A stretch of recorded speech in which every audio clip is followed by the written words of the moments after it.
আমি রাসূলুল্লাহ সাল্লাল্লাহু আলাইহি সাল্লামের একটি হাদিস পেয়েছি, ওয়াল্লাযী নাফসি বিয়াদিহি, আমি সেই সত্তার শপথ করে বলছি যার হাতে আমার প্রাণ।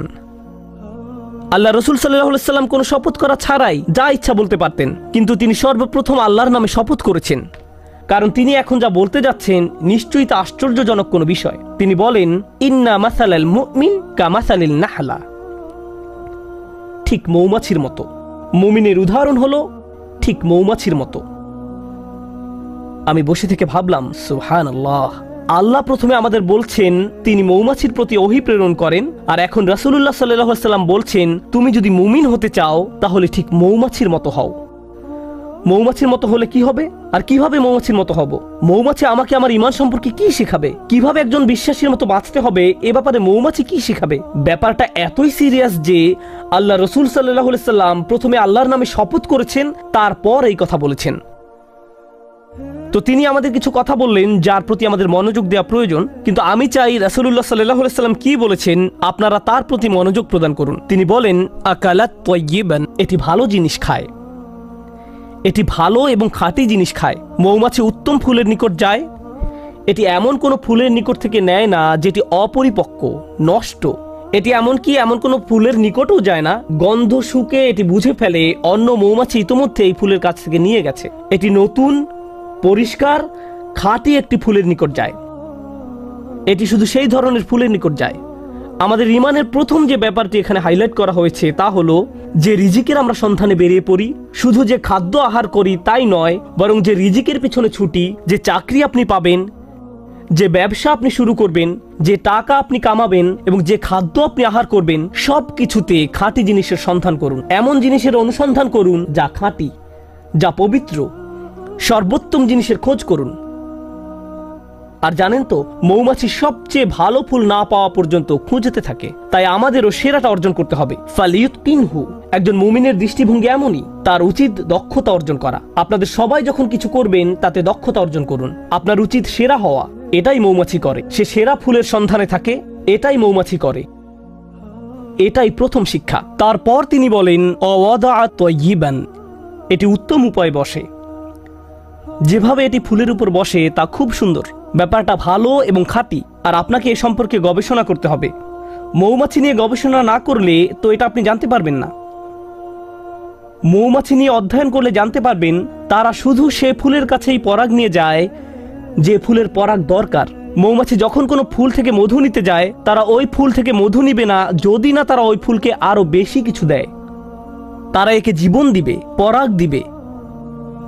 আমাদের সবার জীবনে বিভিন্ন রকম সম্পর্ক রয়েছে, ঠিক যেমন মৌমাছির ফুলের সাথে সম্পর্ক আমাদের প্রত্যেকের সম্পর্ক রয়েছে।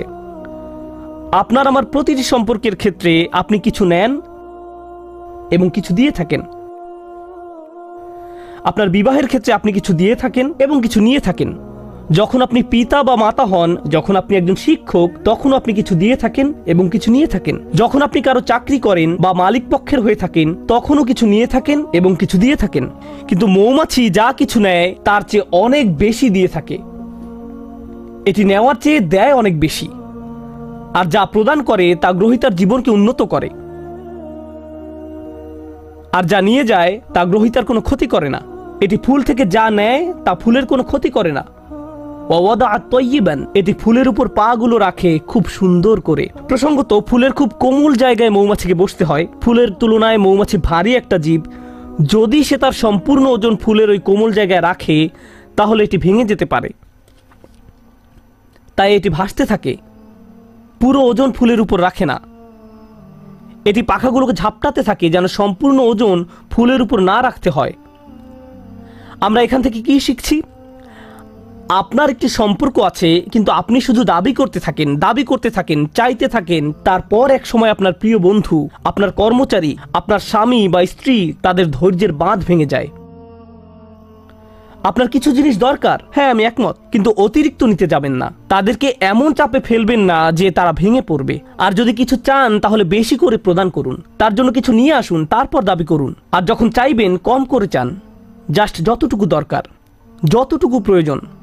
তাহলে ওয়াদাত তাইয়িবান, আচ্ছা এটা সুন্দরভাবে বসে, ভালো একটি জায়গা খুঁজে নিয়ে বসে, এটা সুন্দরভাবে আহার করে। এর আরেকটি উপকার হলো যদি অন্য কোনো মৌচাকের মৌমাছি পাশ দিয়ে অতিক্রম করে এবং দেখে যে একটি মৌমাছি এই ফুল থেকে আহার করছে, তখন সে এখানে এসে কোনো ঝামেলা বাঁধায় না। কারণ যদি দুইটি আলাদা মৌচাকের মৌমাছি একটি ফুলের উপর গিয়ে বসে, তখন ফুলের ক্ষতি হয়ে যায়, এর আর পরাগায়ন হয় না, ফুলটি এর ফলে মারা যায়।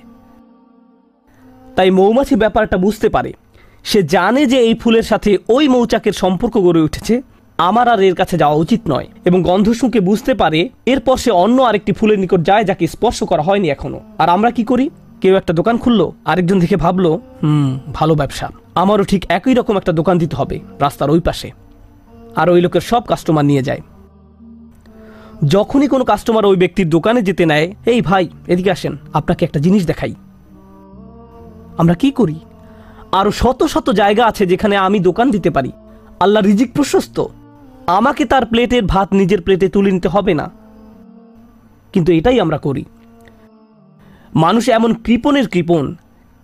আমি এমন মুসলিম চাকরিজীবীর কথা জানি যারা অনেক টাকা কামায়, আমি এমন ডাক্তারদের কথা জানি যারা যথেষ্ট টাকা আয় করে, তারপর হয়তো কোনো মেডিকেল কলেজের ছাত্র যে হাসপাতালে ইন্টার্নশিপ খুঁজছে, আর এই ডাক্তার তার জন্য সুপারিশ করে না, কারণ হয়তো 5 বছর পরে সে আমার চেয়ে বেশি আয় করবে।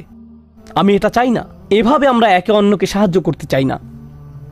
অথচ একজন বিশ্বাসীর মনোভাব হওয়া উচিত ছিল এরকম, আচ্ছা সে তার রিজিক এখানে আয় করছে, আমার উচিত অন্য কোনো জায়গায় যাওয়া, আমার তার রিজিকে ভাগ বসানোর দরকার নেই, পুঁজিবাদী সমাজের মতো গলা কাটার দরকার নেই। আপনি এই দুনিয়াতে অন্য মানুষের রিজিক দখল করে নিজের টাকা আয় করতে আসেননি। আমি শুধু আমার লাভ বুঝি, আমি এছাড়া অন্য কিছু বুঝি না। সুবহানাল্লাহ। আর নবী সাল্লাল্লাহু আলাইহি সাল্লাম বলেন, ওয়াকাআত ফালাম তাকসির, এটা বসে কিন্তু ভেঙে ফেলে না, এটা দাবি করে এবং নিজেরটা নেয় কিন্তু ভাঙে না। এটা নেয় সর্বোত্তম পন্থায়। আহার করার কি এক মহৎ পন্থা, বাঁচার কি এক মহৎ পন্থা। আমাদের ক্ষেত্রে ব্যাপারটা শুধু টাকার সাথে জড়িত নয়, সম্পর্কের ক্ষেত্রেও এমনটা ঘটে।